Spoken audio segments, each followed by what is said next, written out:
আসসালামু আলাইকুম সবাইকে।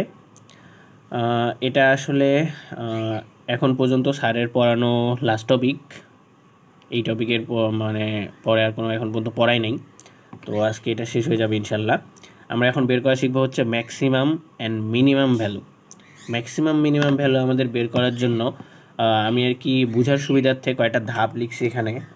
8টার মতো ধাপ বের হয়েছে, মানে 8টা ধাপে আর কি ম্যাথটা করতে হবে।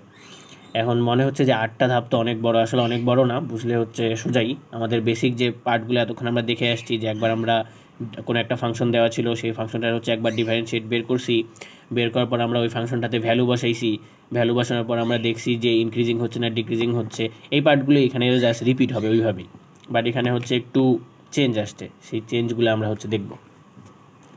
তাহলে প্রথমেই আমাদের ধাপটা কি? প্রথম ধাপটা হচ্ছে যে ফাংশনটা দেয়া থাকবে কোশ্চেনে, সেই ফাংশনটার আমরা ডিওয়াই বাই ডিএক্স বের করব। এটা তো প্রত্যেক ক্ষেত্রেই আমরা করে আসতেছি, এটা কোন যেই ফাংশন কোশ্চেনে দেয়া আছে সেটার আমরা ডিওয়াই বাই ডিএক্স বের করতেছি। বের করার পর 2 নাম্বার ধাপটা হচ্ছে অপশনাল ধাপ। 2 নাম্বার ধাপ যদি মানে এর 1-এর পরের ধাপ হচ্ছে টার্নিং পয়েন্ট বের করা। টার্নিং পয়েন্ট বের করে আমরা শিখব। টার্নিং পয়েন্ট বের করব। টার্নিং পয়েন্ট বের করার আগে আমাদের যদি কোশ্চেনে দেয়া থাকে, আমাদের কোশ্চেনে একটু আগে আমরা যেগুলা, মানে একটু আগে বলতে এর আগের ভিডিওতে আমরা যেগুলো দেখছি যে এক্স ইস ইকুয়াল 1 বা এক্স ইস ইকুয়াল 4 এরকম ভ্যালু দেওয়া ছিল।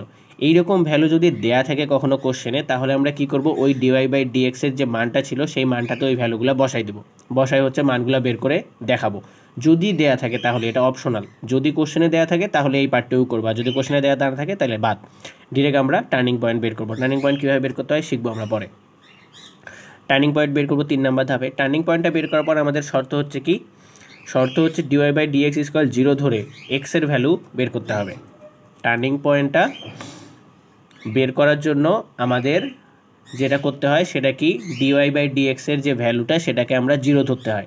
টার্নিং পয়েন্ট বের করার জন্য আমাদের কি করতে হয়, ডিওয়াই বাই ডিএক্সের যে ভ্যালুটা সেটাকে 0 ধরে আমরা টার্নিং পয়েন্ট বা ক্রিটিক্যাল ভ্যালুটা বের করে দেখাবো।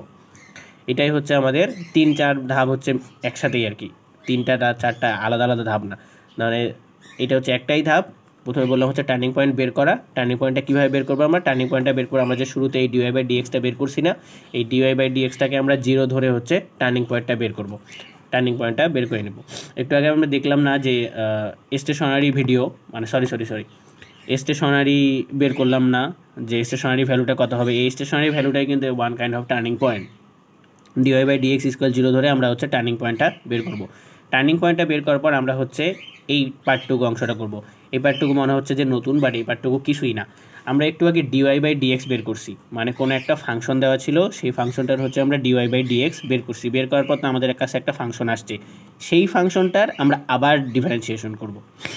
মানে আমাদের একটা ফাংশন দেওয়া ছিল আমাদের একটা ফাংশন দেওয়া ছিল ওয়াই।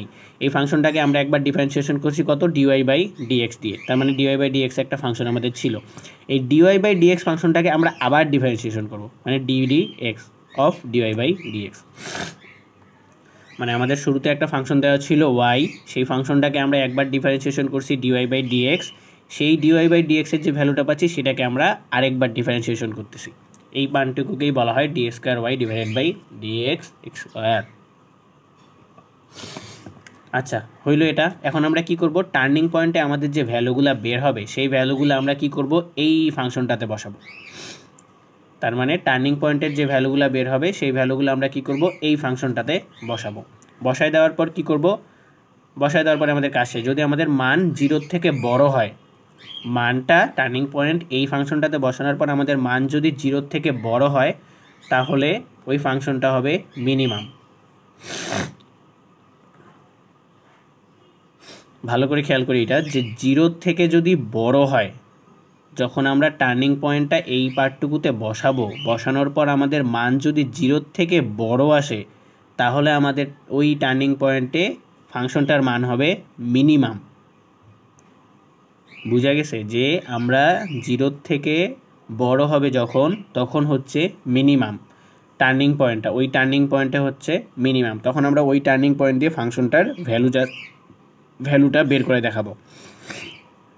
তার মানে যখন টার্নিং পয়েন্টটা আমরা এই পার্টটুকুতে বসাবো, বসানোর পর আমাদের কি হবে, টার্নিং পয়েন্টের যে মানটা আসবে সেই মানটা আমরা প্রথমে এইটাতে বসাইলাম। বসানোর পর আমাদের একটা অবশ্যই ভ্যালু আসবে, সেই ভ্যালুটা যদি 0 থেকে কখনো বড় হয় তাহলে ওই মানটা হচ্ছে মানে আমরা ওই টার্নিং পয়েন্টটার জন্য হচ্ছে ওই ফাংশনটার মান হচ্ছে মিনিমাম, তখন আমরা ওটা বের করে দেখাবো ওই মানটা বসায়। ম্যাথ যখন করবো তখন আরও বেশি ক্লিয়ার হবে। আর কি যদি 0 থেকে কম হয় তাহলে ওই ফাংশনটা টার্নিং পয়েন্টে কী হবে, ম্যাক্সিমাম হবে। তার মানে এখানে হচ্ছে একটু উল্টা বিষয়, যে যখন 0 থেকে কম তখন হচ্ছে ম্যাক্সিমাম, আবার যখন 0 থেকে বেশি তখন হচ্ছে মিনিমাম। এই পার্টটুকু একটু মনে রাখবো, যে যখন 0 থেকে কম তখন হচ্ছে ম্যাক্সিমাম, যখন 0 থেকে বেশি তখন হচ্ছে মিনিমাম। আমরা একটা ম্যাথ দেখি তাহলে আমরা একদম ক্লিয়ার হয়ে যাব।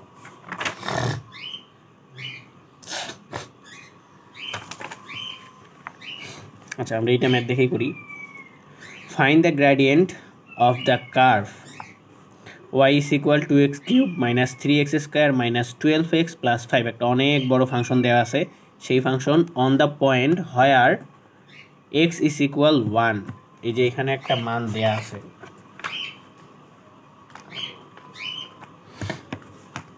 এখানে কোশ্চেনে একটা মান দেওয়া আছে x is equal 1।